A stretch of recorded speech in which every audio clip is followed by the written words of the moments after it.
but I'm substituting. You see A7, you think C sharp dim. That's off the 3.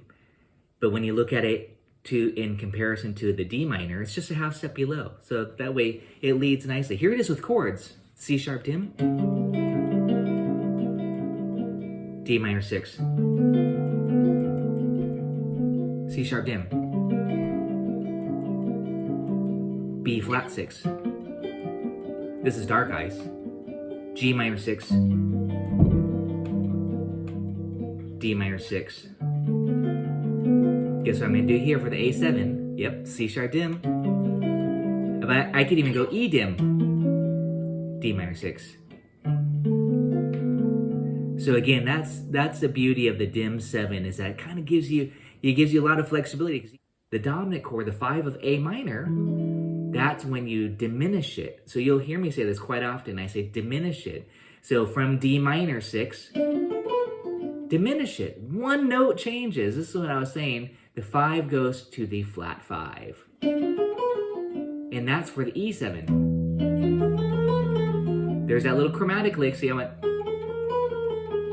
That's so cool about the diminish, is that you can always kind of throw in and make it a little bit slippery. Da da da da da da da. And then slide your hand up 3 frets, because that's the beauty of the dim.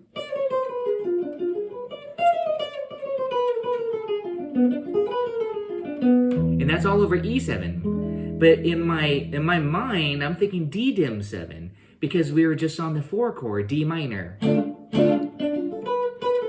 E7, and then I resolved it to A minor by doing our little classic A minor 6. C sharp dim, see right there on that A7, and resolve D minor. Easy arpeggios.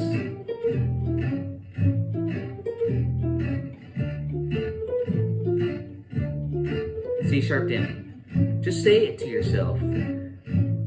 B flat 6. G minor 6. D minor 6. C sharp dim. D minor 6. C sharp dim. D minor 6.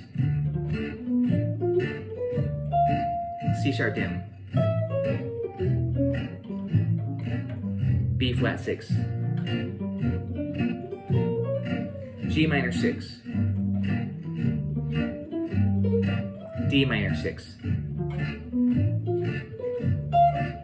C sharp dim. D minor 6.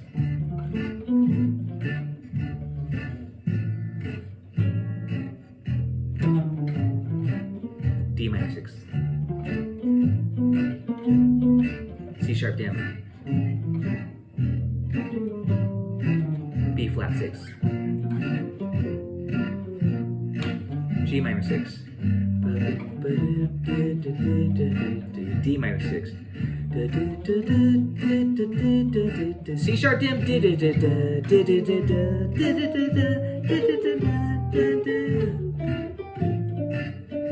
C sharp dim.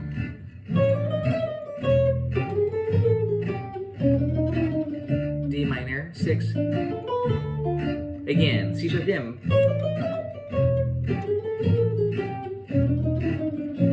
B flat 6. G minor 6. D minor 6. C sharp dim. D minor blues. C sharp dim. D minor. That's a 6. C sharp dim. B flat 6. G minor 6. D minor 6. C sharp dim. D minor.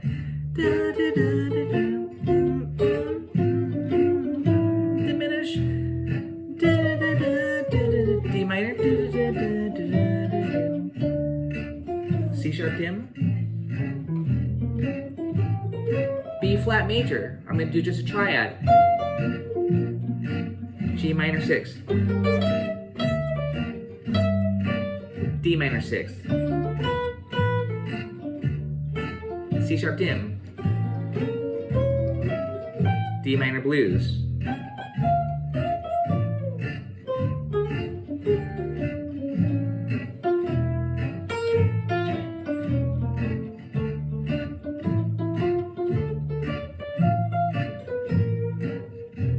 Now I'm kind of just having some fun with it. B flat, G minor 6, D minor,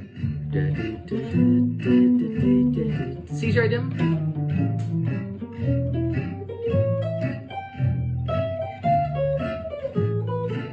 embellishments,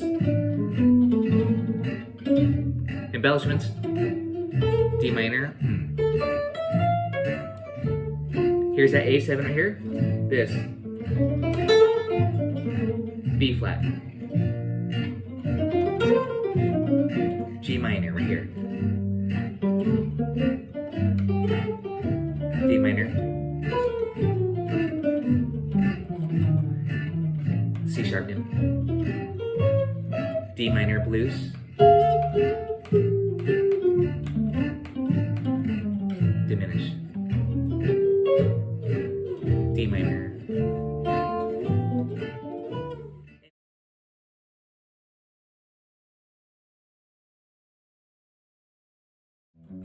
And now I'm demonstrating by going diagonal. If you want to check out my diagonal method, Django used that quite a bit, and so that has become a big part of my studies for gypsy jazz, for guitar players especially. This diagonal method of going up all 6 strings pretty fast. Now I'm talking about the diagonal series for playing a dim 7 arpeggio. The diagonal series the diagonal method is just the preliminary method is just to do this: root, flat 5, root, flat 5, root, flat 5, and then this is a dim 7 arpeggio, and then you add on the minor third.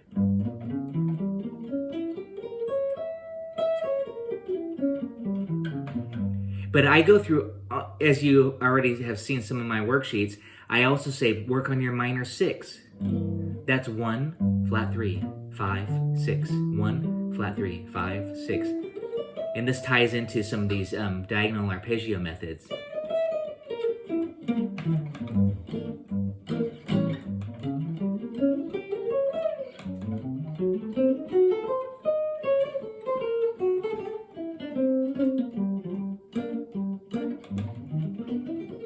And now I'm just demonstrating G minor 6.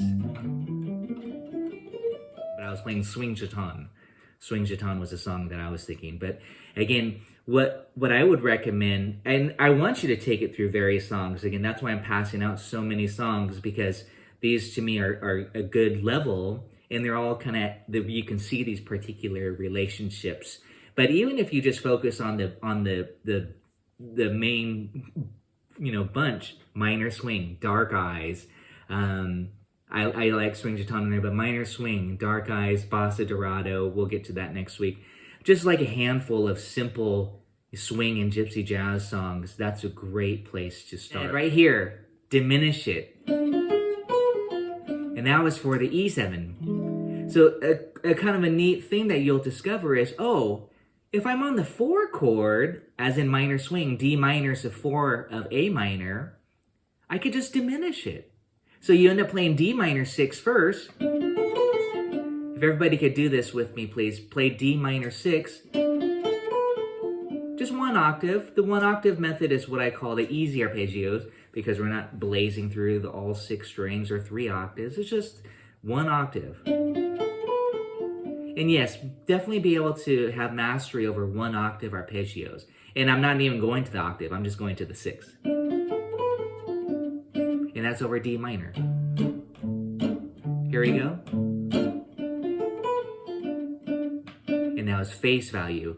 But now when the chord goes to E7, the dominant chord, the 5 of A minor, that's when you diminish it. So you'll hear me say this quite often. I say diminish it.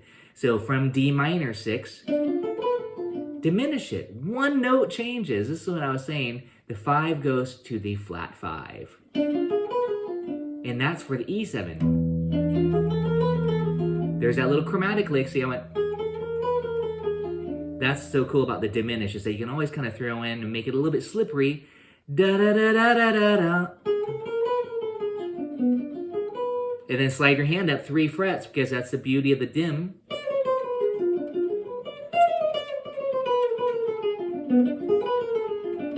And that's all over E7. But in my mind, I'm thinking D dim 7, because we were just on the 4 chord, D minor. E7.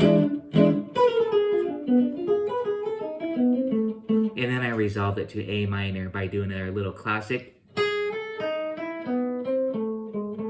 Just a half step neighbor tone, lower neighbor. D minor.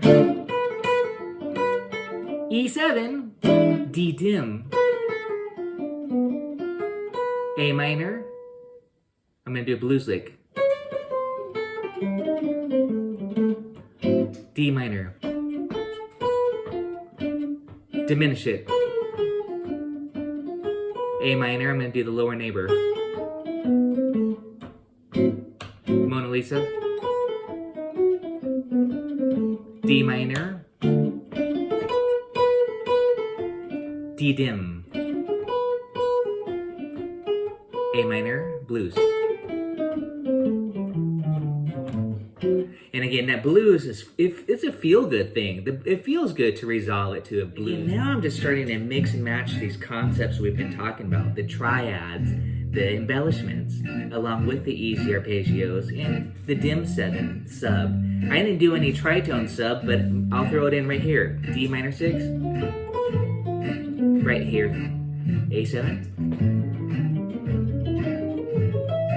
D minor. Blues. Tritone sub. Blues. Embellishments. Tritone sub.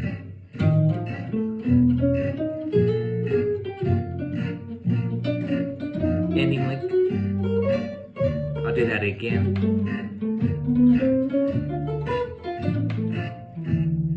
And tritone sub lick.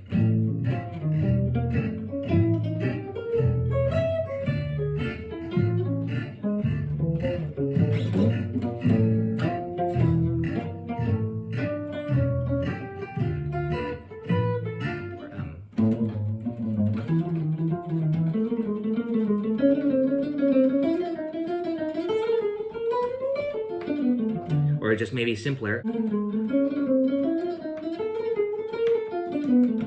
So I'm just doing that chromatic above and chromatic below any of those notes on the A7 chord. Specifically A major triad. This